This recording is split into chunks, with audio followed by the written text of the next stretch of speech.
Shadab and I were oddly destined to meet, I think. In 2011, October 2011, I was invited to read for a gathering called 10,000 Voices for Change, and it was a national reading.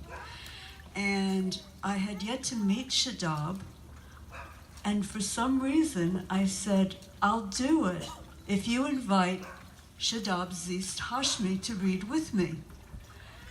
And that was the beginning of our friendship. It's been 6 years of very, very magical friendship. And so I just received a copy of this wonderful book about a week ago, and I'm making my way through, but of course I got stuck on the food portion, and that's what I asked to read this evening. So the book is so emblematic of Shadab's imagination. I think of her as equally as gifted in prose as in poetry, and to say nothing of food. So now I'm going to read Counting Desserts, and it's a few pages. As I put my wildly colicky baby to bed, I would unclench his tiny fist and hold each finger one by one, listing names of desserts in Urdu. Gulab Jamun, Halva, Ras Malai, Jalsi, Burfi. Excuse me if I mispronounce something. Adam was taught names in a garden. I taught my son names that likely came from the Mughal royal kitchens, names of syrupy, milky, cardamom-scented delicacies, which suggested an ecstatic mix of cultures unlike Urdu itself, which I like to think of as a sweet and sometimes sharp concoction of separate sensibilities. For example, Laddu has something of the Indic, halva, Arabic, gulab jamun, Persian, zarda, Turkish. Each dessert distinct not only in appearance and taste, but the type of occasion it is associated with, and most importantly, in its verbal flavor. Barely audible over my bawling newborn, I gave myself up to the slow, sustained incantation of the dessert menu.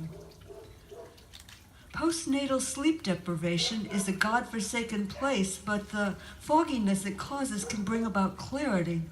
The sound of dessert names became a bridge for me to cross over in my own childhood in order to find something to comfort my child.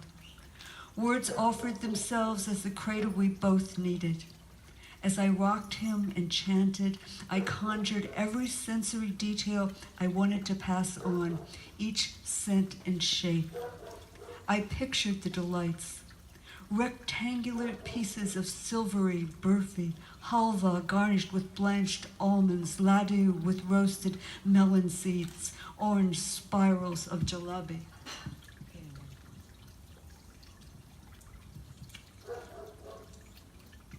We all need a mother like Shadab to grow our imaginations. Everyone has a fantasy kitchen. In mine, I am invisible, sentient, and capable of flight.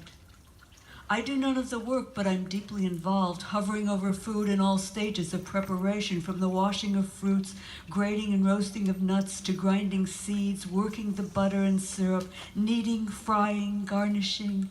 I absorb the feast of color, aroma, texture, taste, and the spectacular theatrics of chemistry, of food changing form, raw to paste, to crispy or moist, served chilled or piping hot.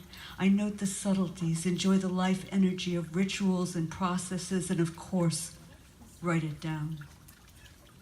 I imagine Mughal confectioners happily combining indigenous recipes with imported ones, using coconut, semolina, sesame, saffron, rose oil, clarified butter, almonds, pistachios, carrots, gram flour, koya, and ricotta-like substance that instantly elevates flavor, and 100 other ingredients whose confluence is the stuff of dreams. But food becomes lore because of language, and naming is an act of historiography. Names belie origins and also spark a sense of mystery.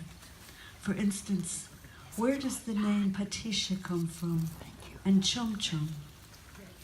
Urdu became established as a language during the Mughal rule in India, around the same time as the birth of many of the desserts on my list. I'm sure these names trace back to a region, a specific culinary tradition. It's not enough to know the taste, a name, a memory must symphonize with it. Nostalgia is our earliest nourishment. It comes with milk and song. It binds us with ancestors. Did I fall asleep ensconced in my mother's or grandmother's nostalgia? I'm sure I did. And I'm sure it stirred up its own rhythm, the same one I recalled when I held my baby and sang him names of sweet things.